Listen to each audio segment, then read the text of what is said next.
démarrer l'enregistrement. Et bah, exercice 1. Alors, Thevenin-Norton. Donnez l'expression de la résistance équivalente de Thevenin entre A et B. Déterminez l'expression du générateur de tension équivalent de Thevenin entre A et B. Alors, on a un générateur de courant et un générateur de tension qu'on va, comme d'habitude, remplacer par leur équivalent. Donc, générateur de tension pour qu'on n'ait pas de tension à travers.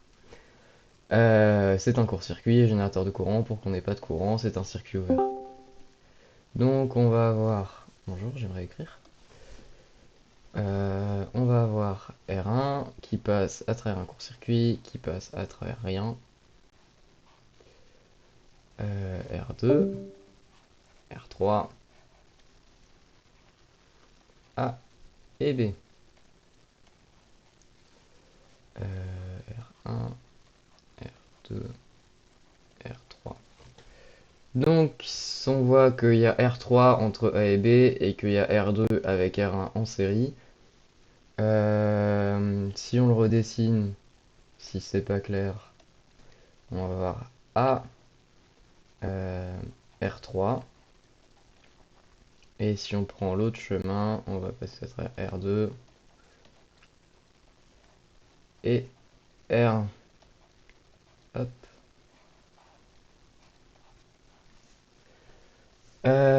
Donc on a RTH qui est égal à R Norton qui est égal à R3 en parallèle avec R2 plus R1, donc en série. Ce qui nous donne R3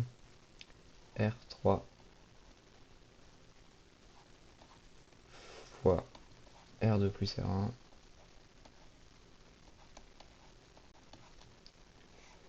sur R1 plus R2 plus R3. R3. Ensuite, déterminer l'expression du générateur de tension équivalent de Thevenin entre A et B. Donc là, on va faire un théorème de superposition. Donc on va éteindre l'un, on va éteindre l'autre et on va faire la somme des deux.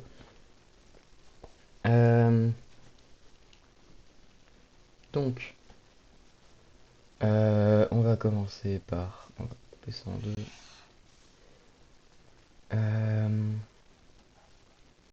Hop, alors V qui passe à travers R1. On éteint un générateur de courant, c'est un circuit ouvert, il ne se passe rien. Hop, et ça sert R2.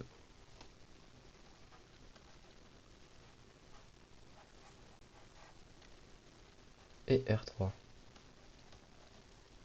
entre A et B. Plus, moins. Et dans l'autre cas, on va avoir R1 qui passe à travers un court-circuit, ce coup-ci. Notre générateur de courant. Du coup, on met comme ça. Avec notre plus là, si je me trompe pas. Oui. Et R2. R3 et R1.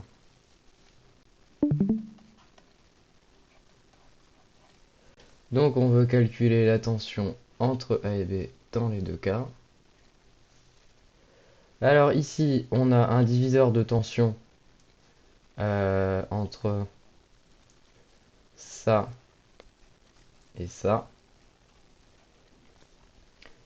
On veut la tension à travers R3.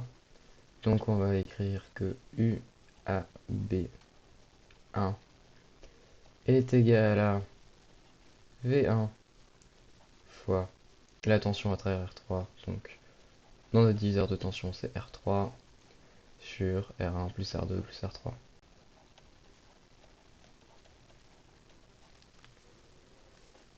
Et on a tout. Ici, on va avoir un diviseur de courant, ici, et une partie du courant va passer dans R1, et une autre partie du courant va passer dans R2, R3.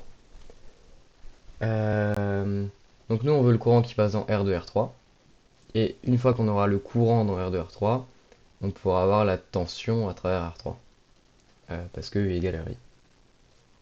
Hop. Donc, I R3, il va être égal à I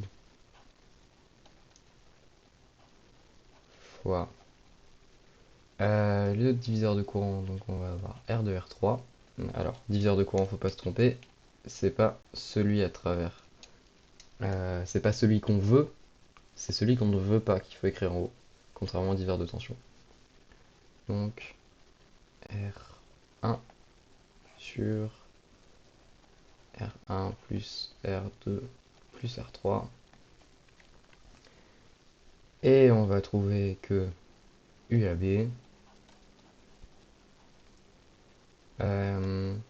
est égal à R3 fois IR3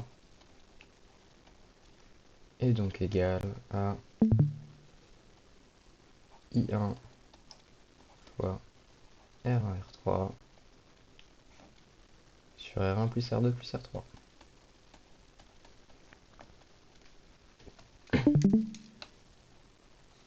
Hop. Et ensuite, théorème de superposition. On vérifie qu'on ne s'est pas trompé dans les signes. Tout va bien. On trouve que UAB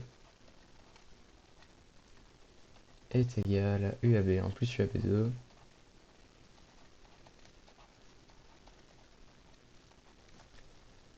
est donc égal à V1 R3 sur R1 plus R2 plus R3 plus I1 fois R1 plus R2 sur R1 R3 sur R1 plus R2 plus R3. On peut factoriser par R3 sur R1 plus R2 plus R3. Je suppose que c'est ce qu'il fait dans la correction. Vérifions.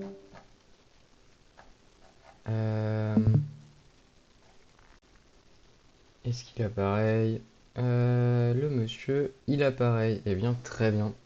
Donc ça, c'est notre ETH.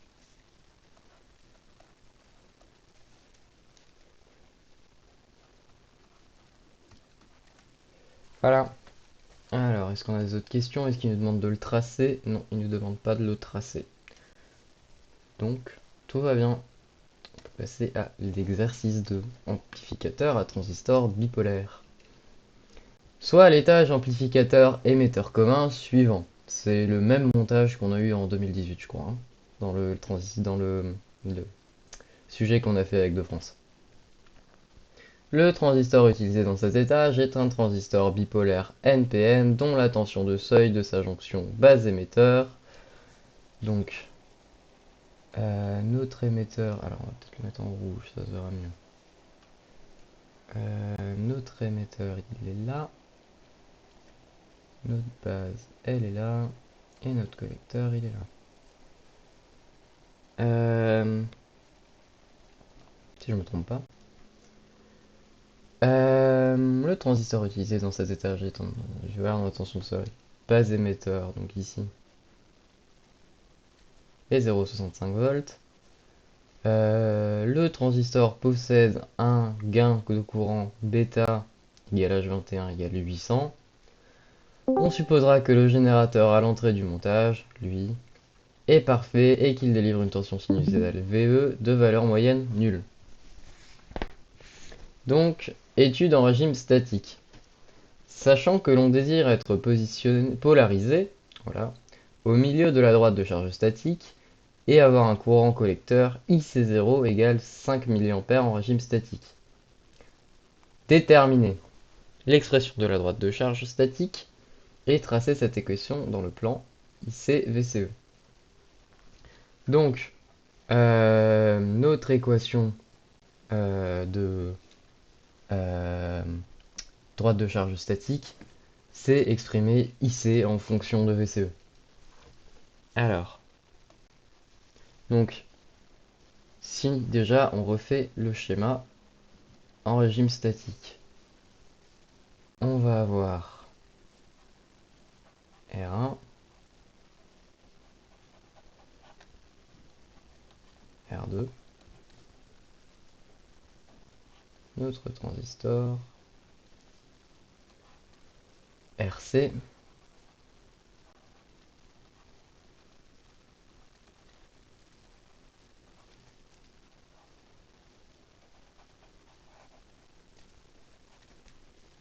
et nous voilà, RE. Et nous on veut IC, qui est ici,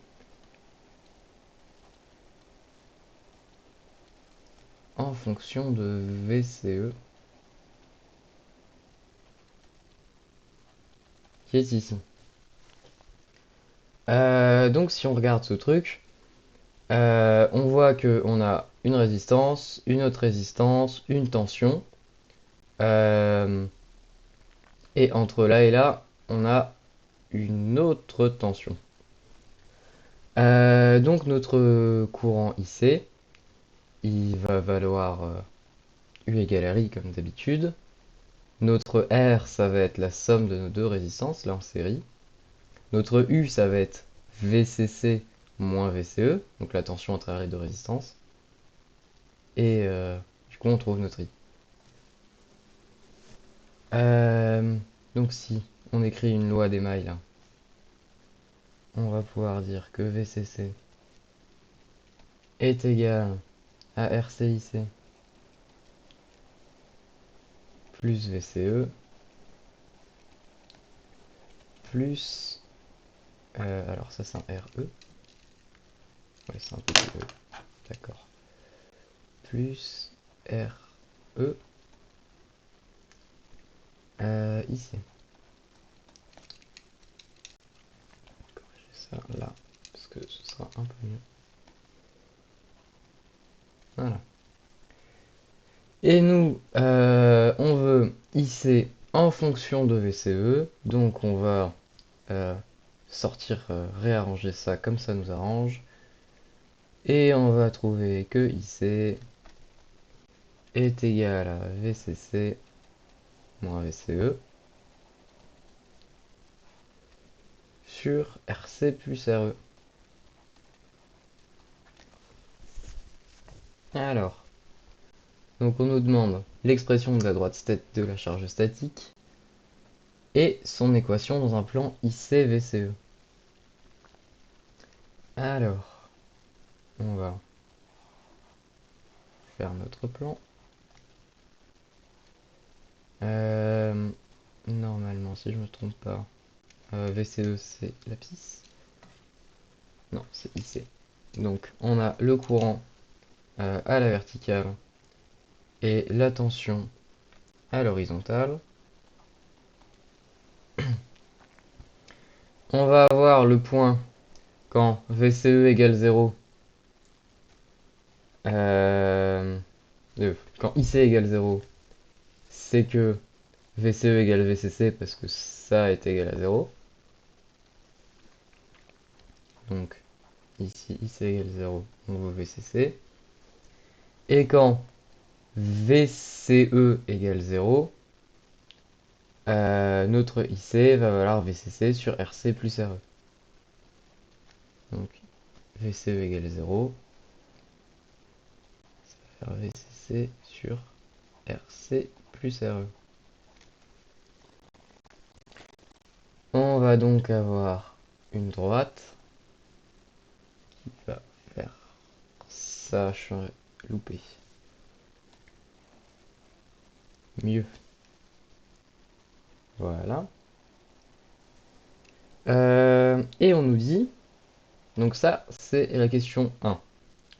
l'expression de la droite de la charge statique et tracer cette équation dans le plan. Ensuite, question 1b, la valeur de la tension collecteur-émetteur VCE0. Donc VCE0, c'est quand on est placé à IC0.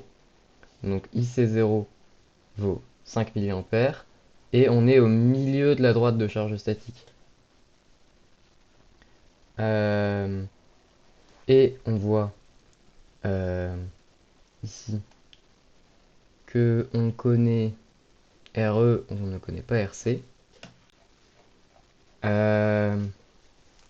Et on est au milieu de la droite de charge statique, donc on se place ici. Donc là on va avoir IC0. Là on va avoir VCE0. On est au milieu. Ici on a 0, ici on a VCC. Donc VCE0 va valoir VCC sur 2. Parce qu'on est au milieu de la droite de charge statique. Donc VCE0 égale VCC sur 2.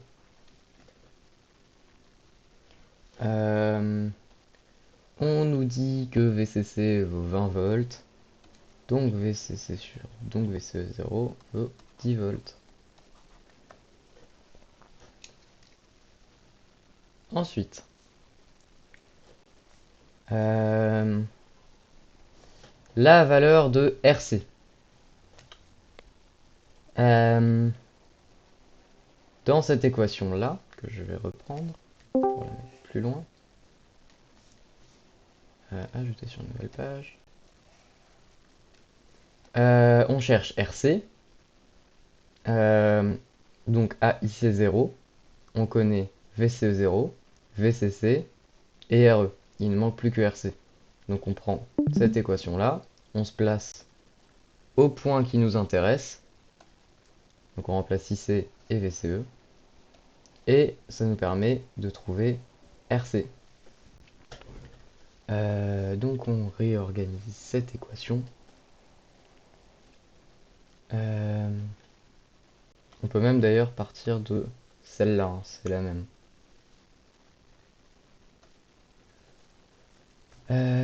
Donc on veut RC, RC.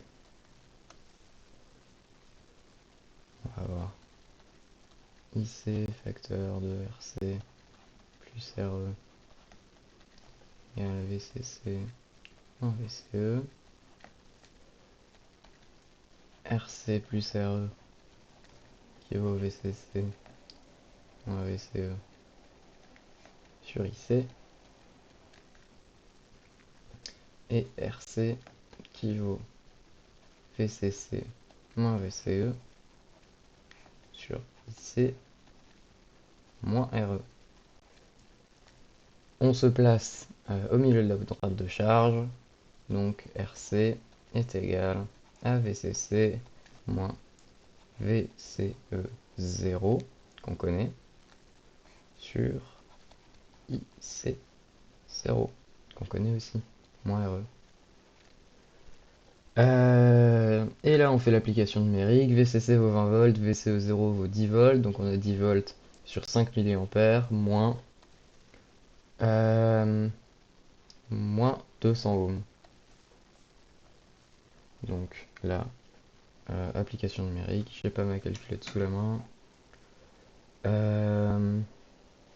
Donc Ça fait 1800.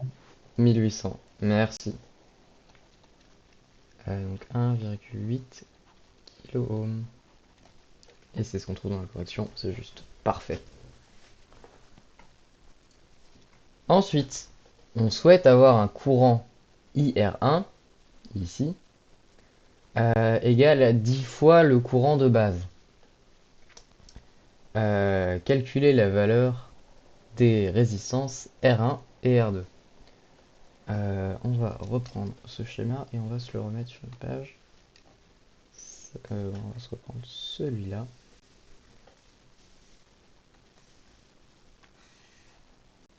Hop.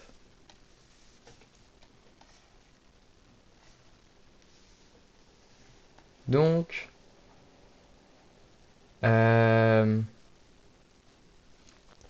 sur ce schéma, on va considérer que notre courant IR1 va être grand et va passer ici. Et ici, on a IB.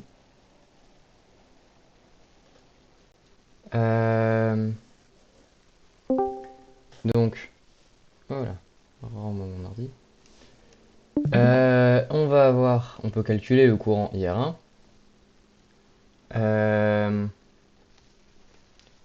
Et on peut négliger IB par rapport à IR1 normalement. Donc, on va trouver que le courant à travers ça, I égale R, I égale sur R. Donc IR1 est égal à VCC sur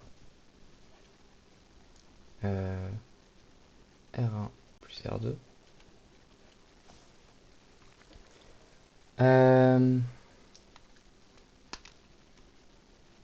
Et ensuite, comment il s'en sort? Pourquoi il sort RE? Tout ça sort. Ah oui. Et ensuite, on fait une loi d'émail ici, parce que ça nous permet de trouver UR2. Donc, R2, donc la somme des tensions ici, R2 fois IR1, plus RE, IC0. Alors, est-ce qu'il va dans le même sens? Non, donc c'est moins.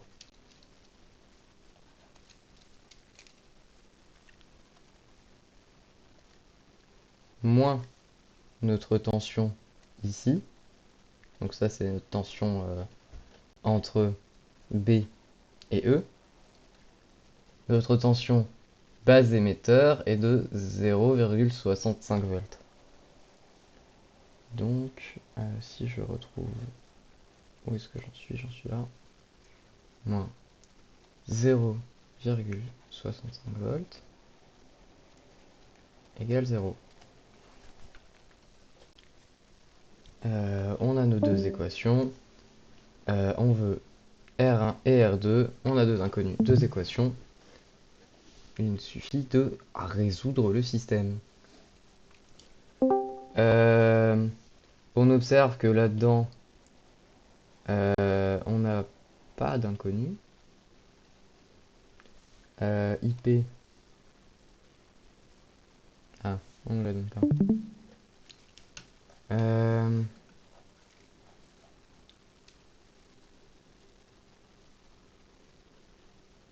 hmm.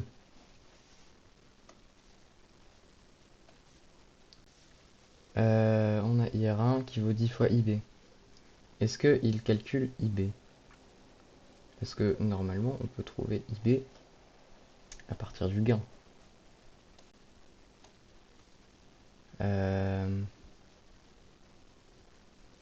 Vu qu'on sait que IB, Ouais, t'es pas normalement... obligé de le faire avant ça, trouver que IB est négligeable par rapport à IC. Bah, je pense que c'est ce qu'il fait. Euh, On nous donne IR1 dans la consigne. on nous donne quoi? R1? Non. Et en IR1. IR1, non, on nous dit qu'il est 10 fois supérieur au courant de base. Mais le courant de base, normalement, on peut le trouver. Vu que on a le courant IC et qu'on a le gain. Et que normalement, IC égale bêta IB, si je ne me trompe pas.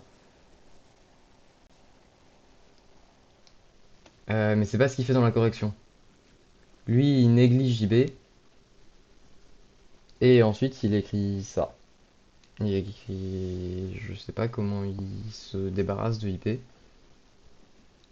Euh, euh, il- de France avait dit que une fois, ils avaient marqué faut une unité 10 fois plus grand, donc on le néglige. Pour moi, 10, c'est trop petit, mais bon, Ouais, ça bah suffit oui. à négliger. Mais par contre... Ah, si, ok.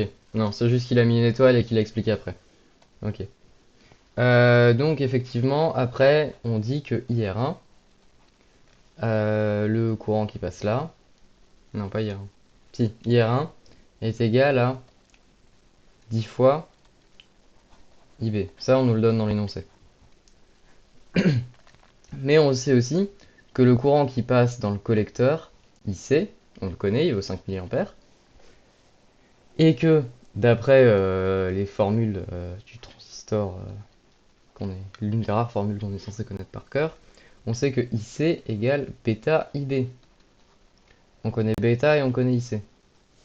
Euh, donc si on met ça dans ça dans ça, on va trouver que IR1 va valoir 10 IC sur bêta.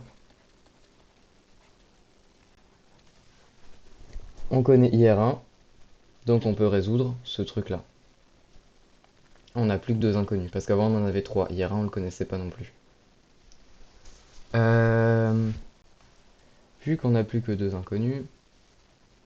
Alors non. Bonjour, où est-ce que je suis? Rendez-moi mon ordinateur, merci. Euh, ça se résout tout de suite, vu que on connaît IR1 et que c'est la seule inconnue qu'on a là-dedans. Donc à partir de celle-là, on trouve R2. Vous pouvez faire le calcul, j'ai pas la foi. Apparemment 26,4 kOhms.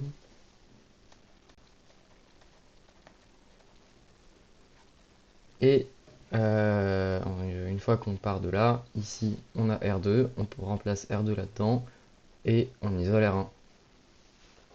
Et on trouve normalement que R1 depuis cette équation vaut 296, c'est 293 kOhms, 6 kOhms. Bonne chance pour trouver une résistance de 296,6 kg. Voilà. Donc, on a fait la partie 1, l'étude en régime statique.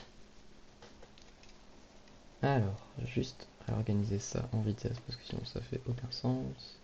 Ça, je pense que ça va plus haut. Ok. Donc, en étude en régime statique, on va commencer à lire. On considère que seuls les éléments β et H11 interviennent dans le schéma équivalent petit signal du transistor bipolaire. Donc notre schéma équivalent petit signal, c'est ce truc-là, où on a notre source liée là. Que ici on a base, émetteur, collecteur. Que ici on a H11. Ce schéma-là, on l'utilise que parce qu'on est en régime dynamique, du coup? Je pense il est toujours vrai. Il est vrai aussi en régime statique. Sauf qu'en l'occurrence, on nous dit que on nous parle du schéma équivalent. Du coup, on suppose que ça va servir. Ok, merci. Mais en régime statique, il est vrai aussi, mais on n'en a pas besoin. Parce que si tu regardes, tu auras toujours notre bêta IB, tu auras toujours un H11, enfin ça marche aussi. Ok. Euh, donc, la question est la valeur de l'élément H11 vaut 4 kOhms. Justifier cette valeur. Alors ça, je vais pas vous cacher que c'est la question que je sais jamais faire. Pas la question avec vous fallait mettre KT sur Q, IB0, Si, un si, truc dans le genre. si. Si, il faut partir de ça, il faut partir du KT sur Q égale 25 millivolts. Mais je suis en train de regarder comment il fait dans la correction pour pas vous dire de bêtises. Sauf que dans la correction, ça fait 3 pages que je scroll. Ah, ok, c'est parce qu'il fait la correction à l'envers. C'est pas grave, de France, on t'en veut pas. Euh, donc, il explique que dans ce schéma-là, H11, c'est la résistance dynamique de la diode qu'on a entre B et E. Parce que dans la construction du transistor, on a donc du silicone, du silicium, pardon, N, P, N, qu'on a B ici, E ici et C ici, et que, en fait, ce truc-là, c'est une diode.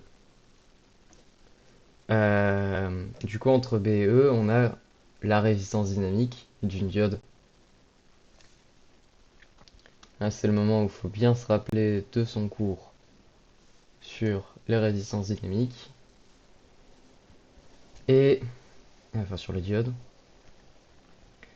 Et du coup, on sait que, d'après le cours sur les diodes, que notre H11, notre résistance dynamique là, euh, est égal à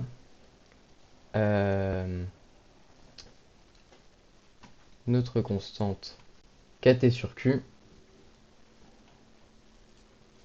sur IB. Ça sort du cours sur les diodes, ne me demandez pas d'où l'expliquer, je ne sais pas. kT sur Q fois IB. Ça, je pense que c'est le truc qu'il faut apprendre par cœur.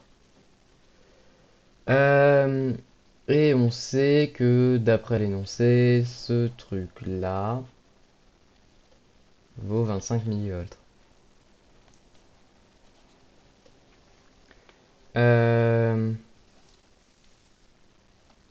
On dit ensuite que IB est égal à IC sur bêta. Même relation qu'on a utilisée tout à l'heure dans l'autre sens.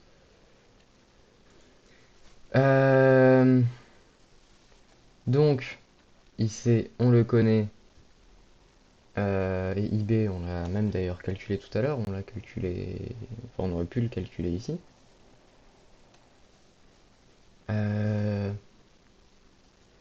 Donc, dans cette équation, on connaît IB, vu qu'on le trouve là. On connaît ce truc-là. Et en remplaçant, on trouve que H11 est égal à 4 kΩ. Donc dans ce cas-là, c'est sachant que notre transistor est biaisé de cette matière-là, de cette manière-là. Donc avec ces résistances-là et ce courant en question. Donc c'est particulier à ce montage. Ok.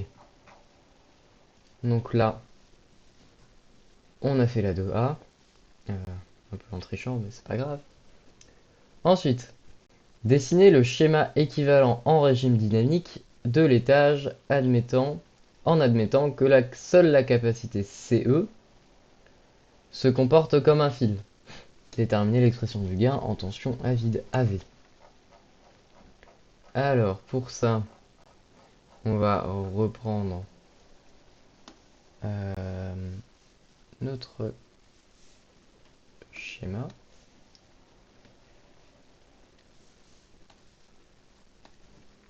Je vais en dire un peu. Et on va faire le dessin. Donc, on a notre générateur ici. Qui produit VE.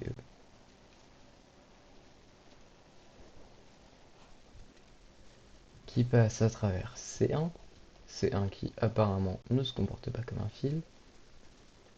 Ensuite, on sait que en régime dynamique, les rails de tension se comportent comme une masse.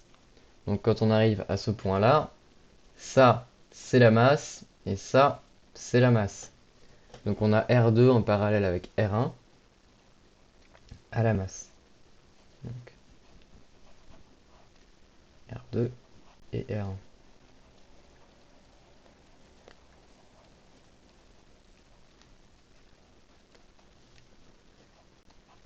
Ensuite, on continue notre petit bout de chemin, on croise un transistor, on va le remplacer directement par son schéma équivalent, ce sera plus simple. Donc on va avoir H1 et notre source de courant lié.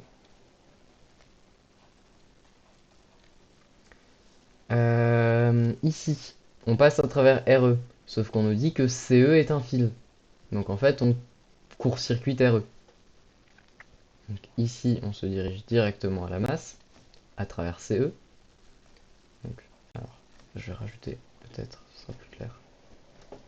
B, E et C, qui sont, encore une fois, ici. B, E et C. Et on voit ensuite, donc, B on l'a fait, E on l'a fait, il nous reste C. C qui est relié à VCC, donc la masse, à travers RC. Hop. Euh, alors le symbole ici et le symbole ici, c'est le même. Enfin, par souci de consistance, mettre tout le temps le même. Hop, ici on a RC. Et finalement, notre deuxième condensateur, C2. Et ici, on a VS. Donc V sortie. Alors, notre question était dessiner le schéma équivalent au régime dynamique en admettant que seule la capacité C2 se comporte comme un fil. Déterminer l'expression du gain en tension à vide AV de ce montage et le mettre sous la forme AV égale machin. Alors, notre gain de tension à vide, c'est VS sur VE.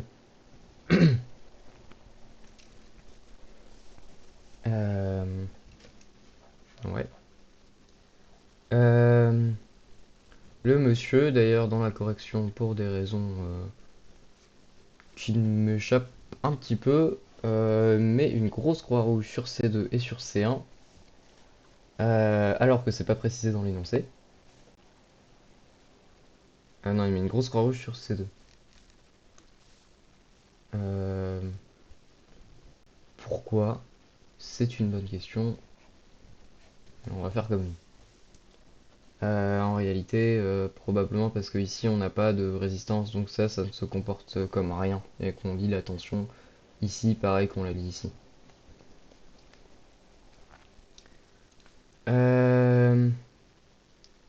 Ensuite donc on cherche, on va prendre ça, on va le mettre sur une nouvelle page.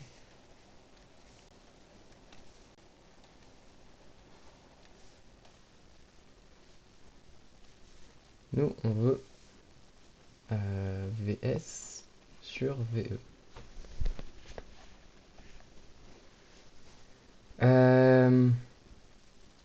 Donc VS il est là, il est donc à travers RC. On peut mettre ici une maille.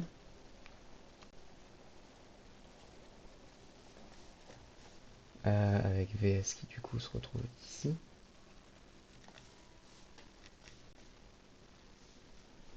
On trouve donc que VS est égal à RC fois le courant. On fait une maille dans ce sens-là, donc on met un moins. RC fois le courant qui passe dans RC, c'est le courant généré par notre source liée. Et le courant généré par notre source liée, c'est bêta IB. Donc moins RC bêta IB. Ensuite, on voit que... Enfin, ensuite on veut VE.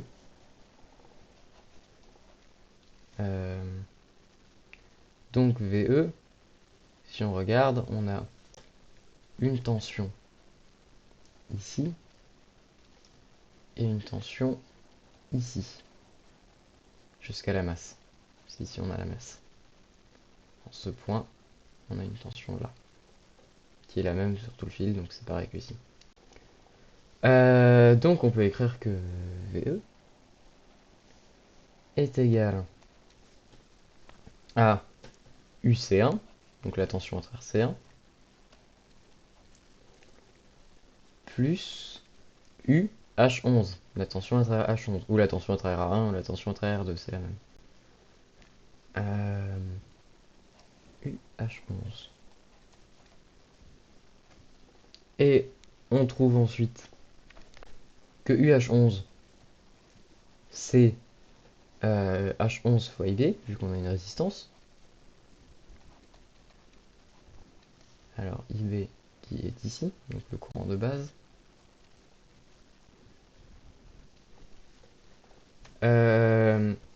Et que VC1 va valoir ZC, donc l'impédance de notre condensateur, fois le courant dans le condensateur.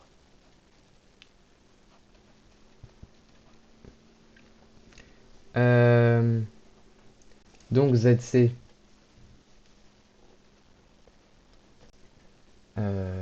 c'est 1 sur JC oméga. JC oméga. Et IC, si on regarde ce qui se passe là, notre courant qui passe, je vais prendre une nouvelle couleur encore, qui passe à travers IC, il est divisé ici, il devient IB, plus le courant qui passe à travers R2 et R1. Donc, IC1 est égal à IB, plus I de R1 parallèle à R2.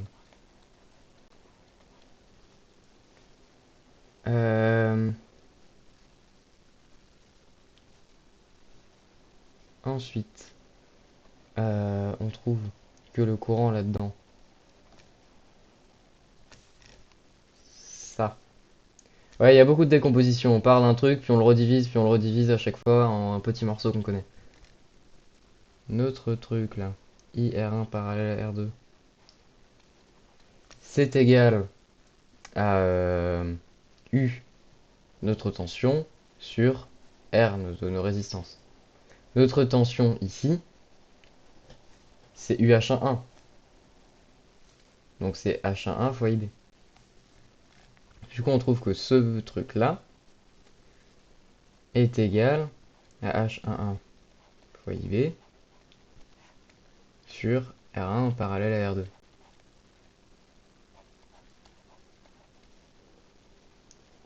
Et donc, que IC1 est égal à IB facteur de 1 plus H11 sur R1 parallèle à R2.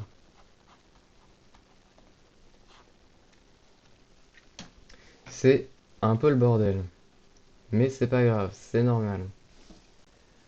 Donc, si on remonte à VCE, est-ce que je peux scroll? Non, je ne peux pas. Chiant.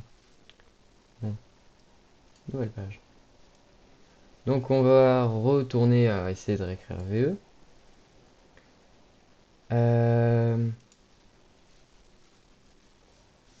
Notre VE qui va être égal à H11IB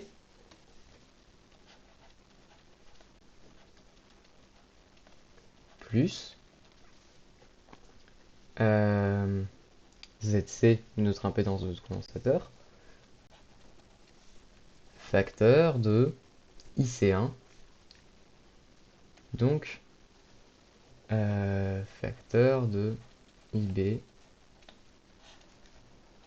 de 1 plus H11 sur R1 parallèle à R2. R1 parallèle à R2.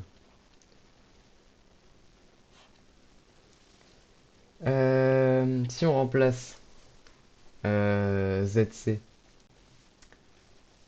par sa valeur réelle, soit 1 sur JC oméga, on trouve que VE est égal à H11 IB plus IB sur JC oméga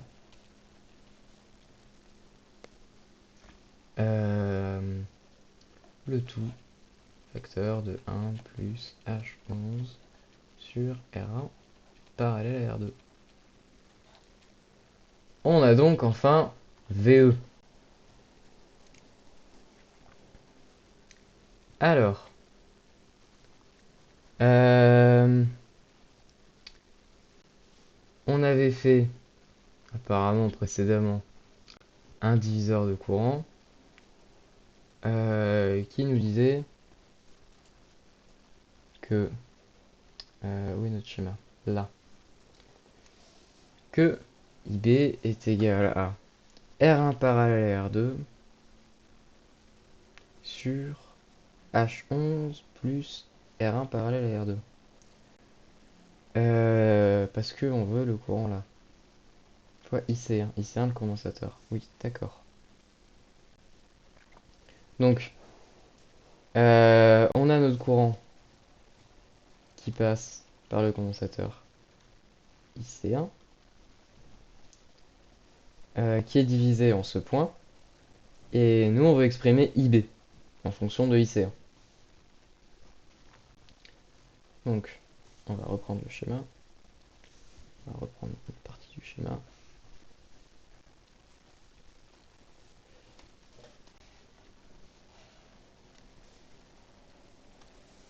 Donc notre IC1, enfin notre IB ici, donc divisé.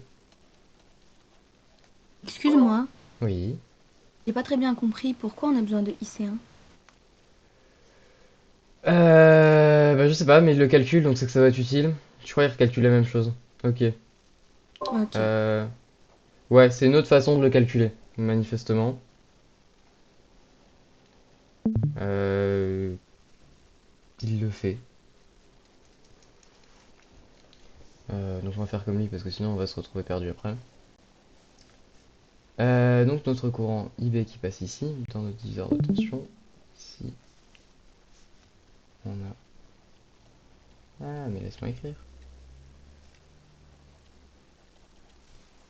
Notre courant IB qui vaut pas cette résistance là, donc R1 parallèle à R2 sur H11, H11 plutôt, sur plus R1 parallèle à R2 fois IC1.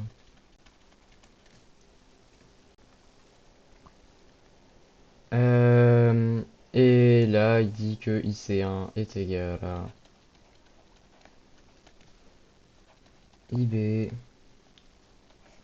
facteur de H11 plus R1 parallèle à R2 sur R1 parallèle à R2.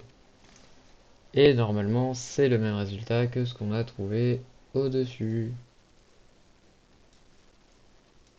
Alors, si je m'en sors avec mes pages. IC1 égale IB. Ouais, ça c'est ce qu'on vient de faire. Ouais, IB sur... Oui, on retrouve la même chose. Bien. Qu'est-ce que c'est que ça? Oui, c'était là qu'on en était, VE. On a VE, on a VS qu'on va reprendre ici.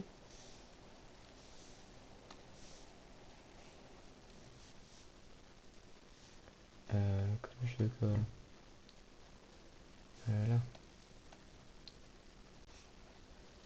On peut donc écrire VS sur VE.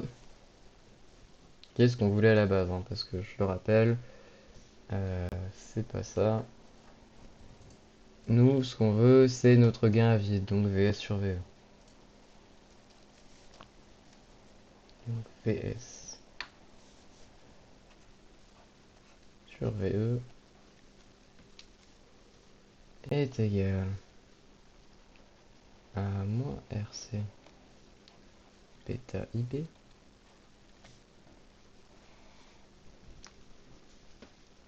sur H11 IB plus IB sur J C oméga facteur de 1 plus H11 sur R1 parallèle à R2.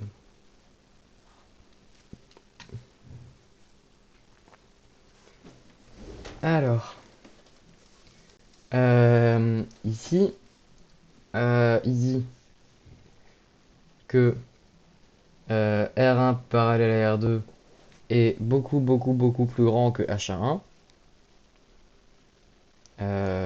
C'est vrai que si on retourne plus haut, genre beaucoup plus haut, on avait calculé que R1 valait 26K, que R1 valait 293K, R2 26K, et que H1 vaut 4K. Donc effectivement, on suppose qu'on peut dire que ça, beaucoup plus grand que ça, donc que ça est négligeable par rapport à 1.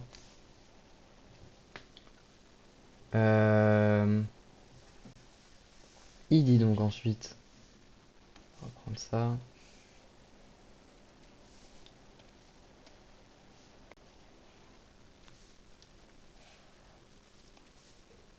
que ça c'est négligeable, donc que notre VS sur VE est égal à moins RC bêta IB sur... donc on a un IB en haut et en bas qu'on peut simplifier. Donc on peut simplifier ça.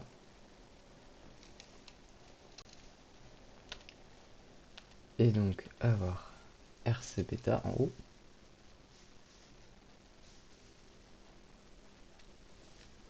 Sur H1 plus 1 sur J C oméga. Nous, ce qu'on veut, c'est un truc qui a cette forme-là. Hop.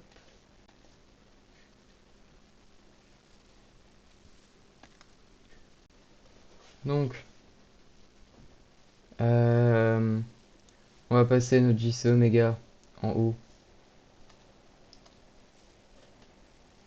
Et on va trouver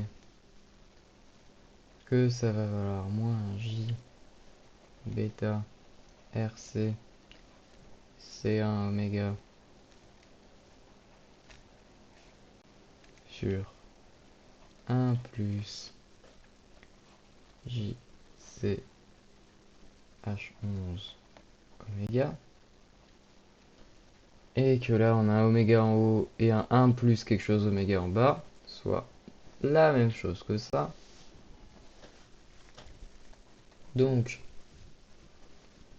on met à mettre ça, on va le sortir.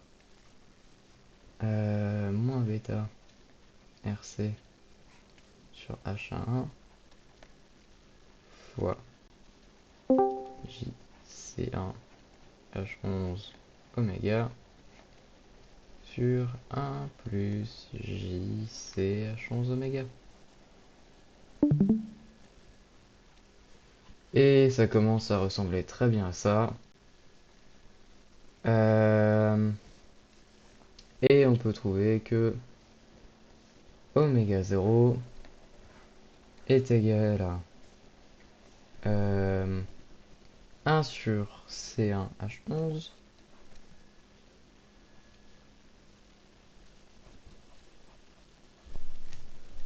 et que A0 est égal à moins bêta RC sur H11.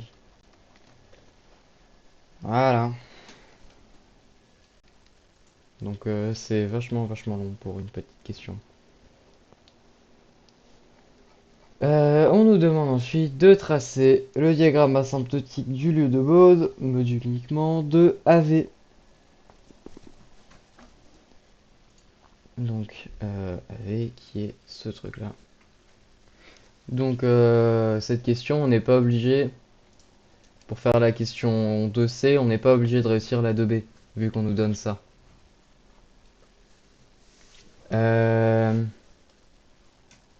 Donc on va prendre ça sur une nouvelle page. Tracer un diagramme de Bode.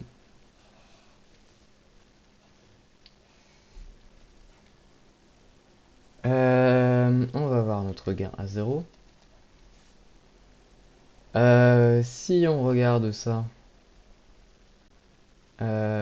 à basse fréquence, donc quand oméga est plus petit que oméga 0, en haut c'est petit, en bas c'est 1 plus quelque chose de petit, donc ça c'est petit.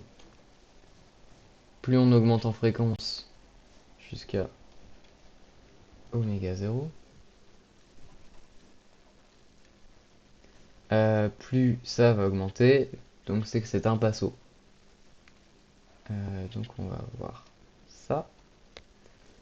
Et ensuite, quand notre fréquence elle augmente, on va se retrouver avec un 1 négligeable, donc de j oméga sur oméga 0 sur j oméga sur oméga 0.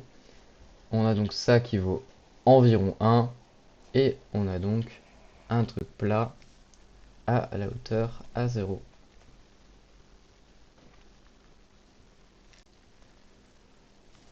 Voilà pour notre diagramme asymptotique.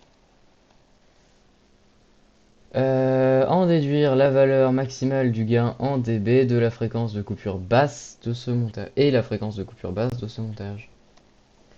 Donc oméga 0 notre fréquence de coupure, à 0 notre gain, à 0 en dB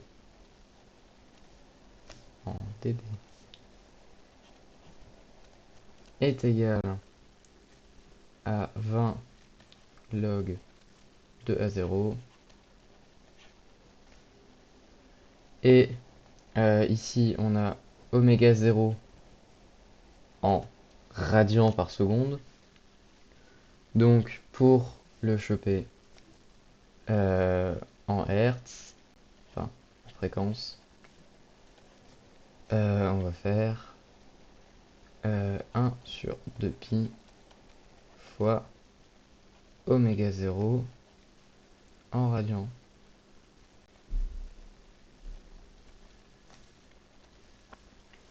On trouve donc notre valeur maximale du gain en dB et la fréquence de coupure basse de ce montage en dB. Voilà pour l'exercice 2 sur l'amplificateur à transistor bipolaire. Il nous aura fallu que 5 pages. Ouais. Ensuite, exercice 3. Générateur d'horloge. Donc déjà, rien qu'en lisant le titre, on peut deviner que ça devrait sortir un truc qui va avoir la gueule d'une horloge. Et une horloge, souvent, ça a cette gueule-là. Comme on l'a vu en micro-P.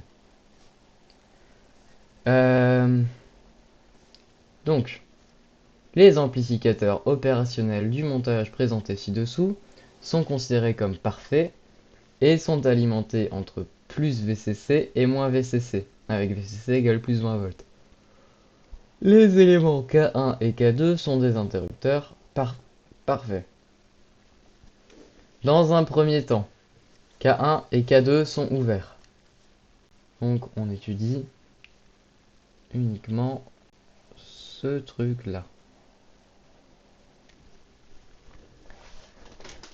Donner les régimes de fonctionnement des AOP 1 et AOP 2, régime linéaire ou régime de saturation.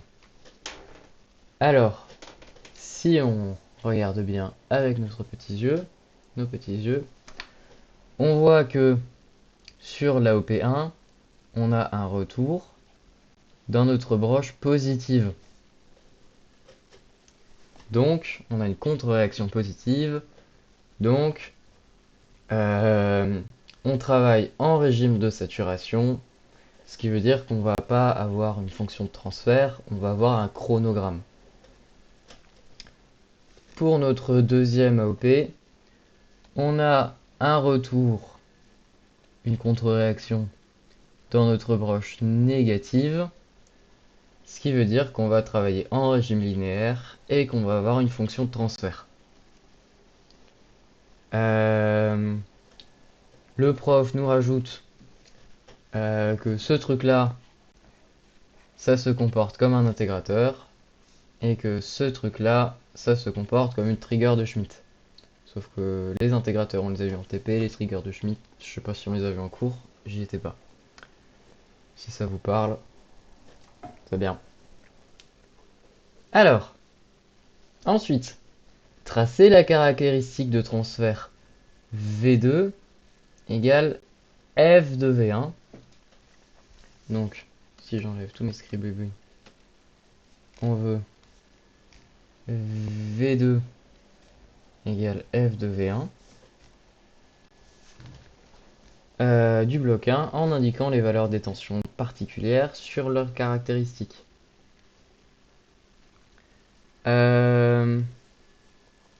Donc, ici, on va... J'ai une question. Oui. Pour la OP1, est-ce que c'est Ouais. linéaire ou pas du coup, vu qu'il y a une contre-réaction positive? Non, du coup, on est en régime de saturation. Ok, merci. Donc, régime de saturation pour la OP1 et régime linéaire pour la OP2.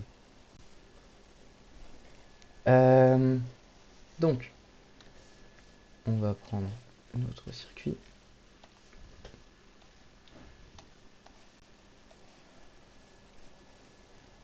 Là, on va écrire V+, comme d'habitude. Donc, on écrit Millman. Donc, Millman en un point, c'est la somme des tensions à travers les résistances sur l'inverse des résistances. Donc, ici, on va avoir V1 sur R1 plus V2 ici sur R2, le tout divisé par la somme de l'inverse des résistances. 1 sur R1 plus 1 sur R2.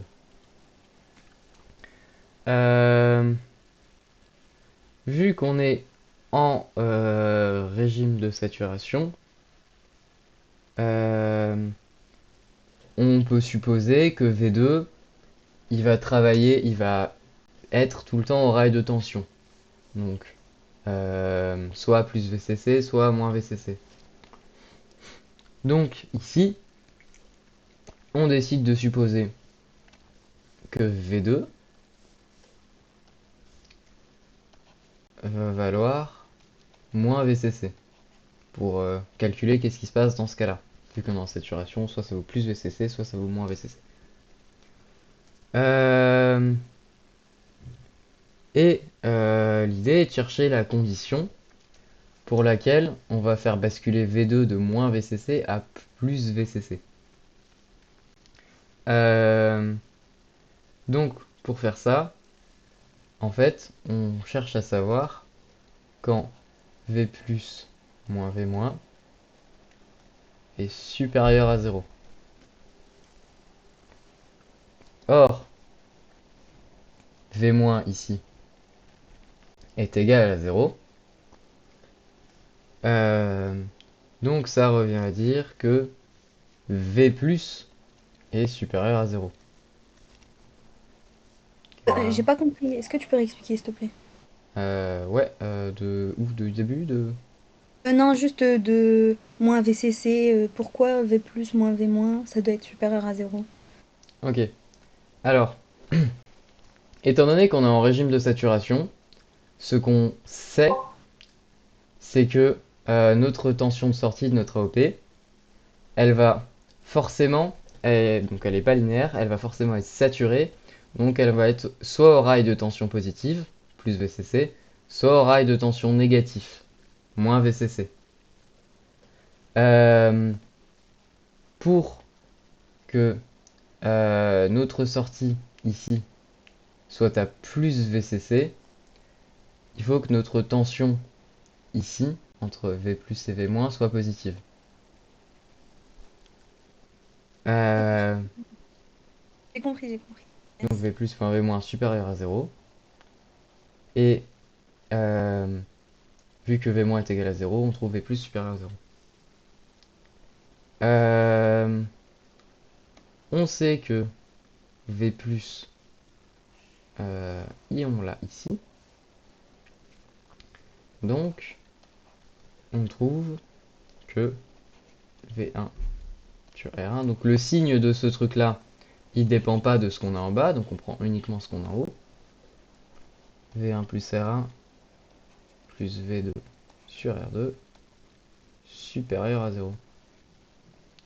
Donc que V1 est supérieur à moins V2 fois R1 sur R2. On a dit précédemment que V2 est égal à moins VCC, donc que V1 est supérieur à VCC R1 sur R2. V1 ici supérieur à VCC R1 sur R2. Oui, ça fait sens.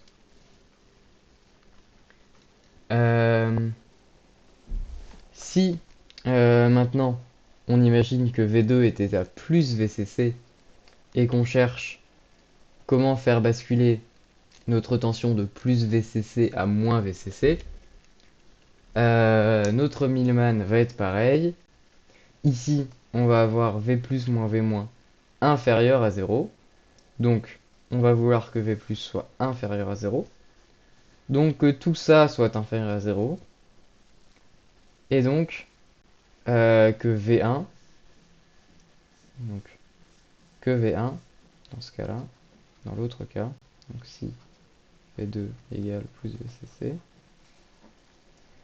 que V1 est égal est inférieur, s'il te plaît, est inférieur à moins VCC R1 sur R2. Voilà. Euh, donc si on trace nouvelle page. Euh, V1 ici. Ah. Et V2 ici. Euh, on va voir que V2 est à moins VCC. Et qu'il va le rester jusqu'à ce que V1 soit égal ici à R1 sur R2 VCC. Et dans l'autre sens, que V2 est égal à plus VCC jusqu'à ce que ici V1 soit égal à moins R1 sur R2 VCC. Et donc, ça, c'est censé être le cycle de charge d'une trigger de Schmitt et on est censé avoir vu ça en cours. Voilà pour la question 2. Ensuite, question 3. Déterminer la relation entre VS et V2 de T du bloc 2 en régime quelconque. On va donc repartir avec ça.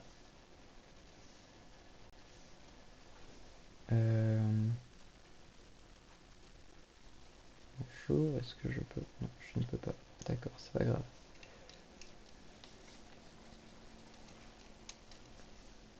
Hop.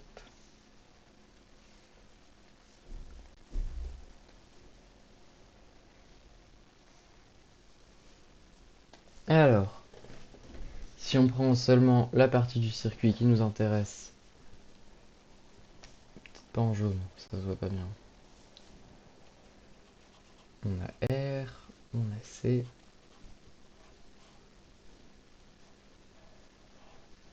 Hop.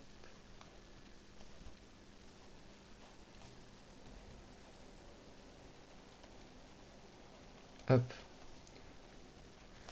Et on a V2 et VS. Et nous, on veut VS, la relation entre VS et V2.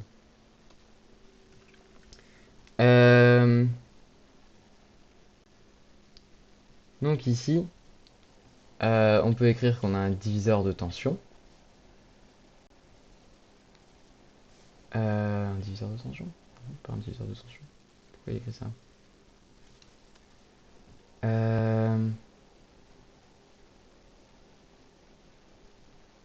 Alors lui, il nous dit que VS sur V2 est égal à moins ZC sur R. VS ici. Pourquoi ça, c'est censé être évident? VS sur V2. Ah oui, parce que, si. Parce que ici, là, on a 0 volts. Car on sait que ce point-là, au plus, et ce point-là, au moins, sont maintenus à la même tension. Donc en fait, et que ici, I égale 0. Donc on a le courant à travers R qui est égal au courant à travers C. IR qui est égal à IC. Et IR, ça va être V2 sur R est égal à VS sur ZC. Et donc de ça, on peut trouver que VS sur V2 est égal à moins ZC sur R. Donc que VS sur V2, pardon, c'est un peu dégueulasse, sur V2 est égal à moins 5 sur JRC oméga. Donc on voit une relation, nous dans la question, entre VS et V2. Rends-moi ma page, s'il te plaît. Où est-ce que je suis? Là. Et donc que VS est égal à moins V2 sur JRC oméga.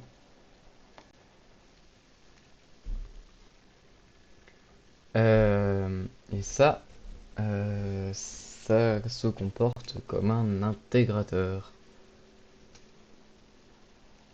Voilà.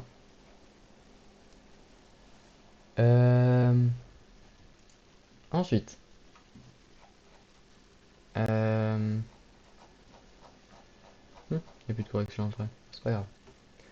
Donc on suppose que V2 ici de T0- égale moins VCC. Et que VS de T0-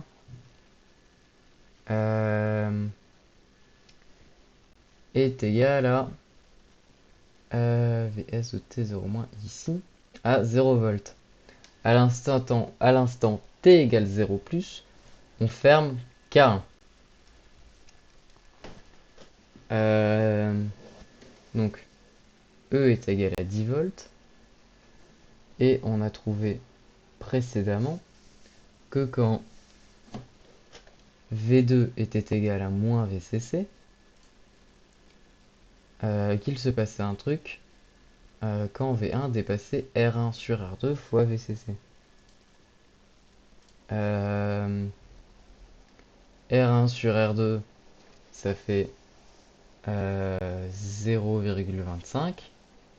VCC vaut 20 volts. Donc il se passe un truc quand V1 est supérieur à 5 volts. Ici, E égale 10 volts. V1, il va se passer un truc. Donc la question est: représenter sur l'annexe 1 l'évolution temporelle des signaux V1, V2 et VS jusqu'à t égale 5 millisecondes. Alors, donc, on va faire un chronogramme.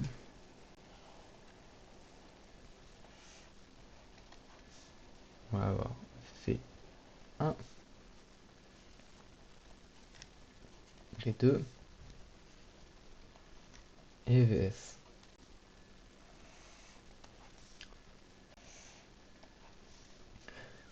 On va dire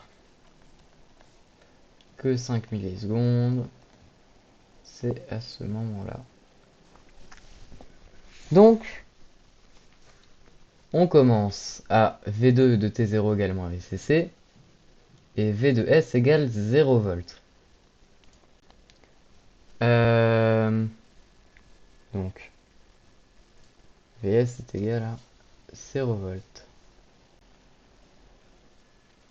Et V1 à moins VCC, à T égale 0 moins, est à moins VCC.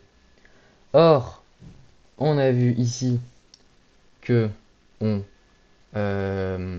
validait cette condition. Vu qu'on valide cette condition, notre sortie, V2,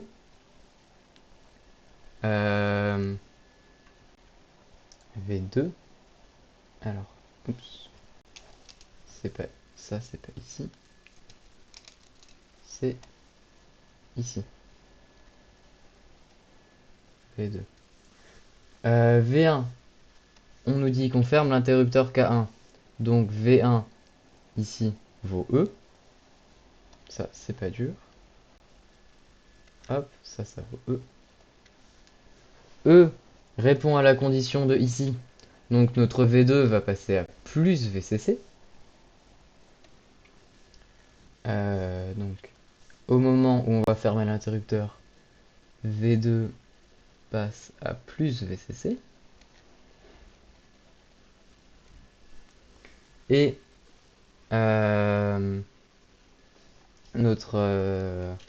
vu que ici on a un intégrateur, que V2 est égal à plus VCC et que ça c'était égal à 0 à la base, on va intégrer ce signal là. Il faut pas oublier que notre intégrateur il va inverser sa sortie, donc on va avoir un triangle qui va commencer à faire ça.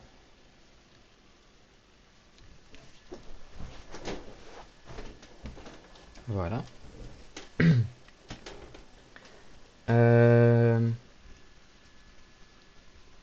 Ensuite, on nous dit ah oui, il faut qu'on calcule cette tension ici.